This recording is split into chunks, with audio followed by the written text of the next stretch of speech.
Two blasts have struck a bus and a hospital in Pakistan's financial capital, killing at least 25 people, including women and children.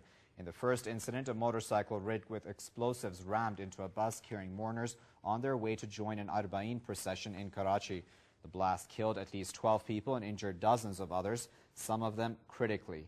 Another explosion struck outside a hospital emergency ward where casualties from the first blast had been rushed to. 13 people were killed and scores wounded in the second attack. Police say the bomber detonated his explosives while sitting on a motorcycle outside the hospital. The bomb squad was called in after a third bomb was found in the vicinity of the hospital. Well, the United States says it has 200 military personnel on the ground in Pakistan. U.S. defense officials say there are 100 special operations troops among the U.S. military personnel in the country. This as U.S. envoy to Pakistan and Afghanistan Richard Holbrooke said in December that there are no American combat troops inside Pakistan. The Pentagon does not generally talk publicly about the presence of its forces in Pakistan, where anti-American sentiment is high. Well, for more on that Pakistan violence, we're joined by Professor Marvin G. Weinbaum, who is a scholar in residence with the Middle East Institute, who is joining us from Washington. Sir, thank you very much for joining our broadcast. Now, Mr. Holbrooke has always insisted that there are no U.S. troops in Pakistan, but with the recent killings of 3 military personnel and unofficial reports of over 200 U.S. troops being based there, how is Pakistan not a country under attack, taking into consideration drone attacks by U.S. forces as well? Well, technically he's right in that he was saying combat troops. This Special Forces unit has been there for training of the Frontier Corps. It's been noted in a number of places who they were. So technically, these are not people who are fighting, say, against the Taliban.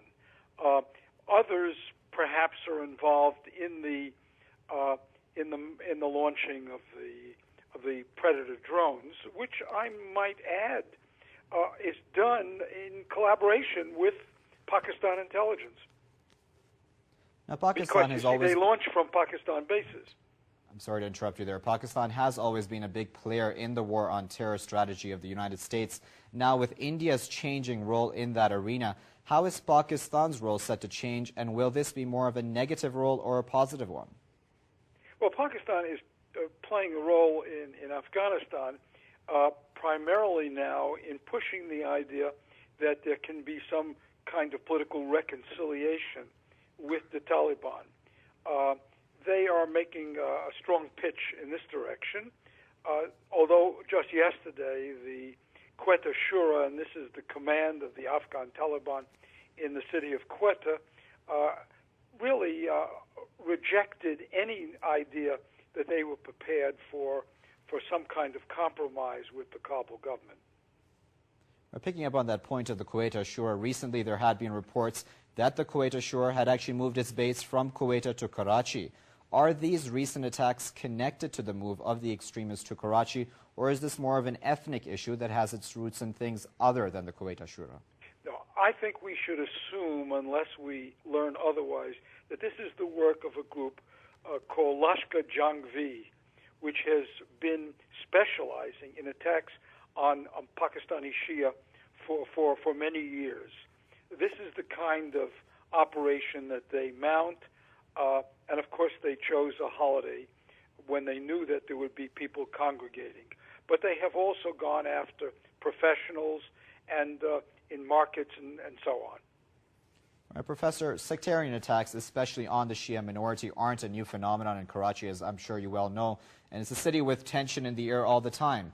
Now, with the relative calm seen during Musharraf's rule versus the era of Bhutto and other elected officials, could this have anything to do with the role of the military versus elected governments, with the former having a more peace-ensuring leadership role? I don't see a direct connection here between the who is in power at the particular point in time. What has happened is the Lashkar Jangvi group has become very active with the Pakistani Taliban. And so in recent years, their attention has shifted away so much from sectarian violence to to assisting those forces, including those fighting in Afghanistan. But what the attack today demonstrates is that they're still in the business of targeting Shia. All right, Professor Marvin Weinbaum, scholar in residence at the Middle East Institute, joining us there on the line from Washington. Sir, thank you very much for your insight.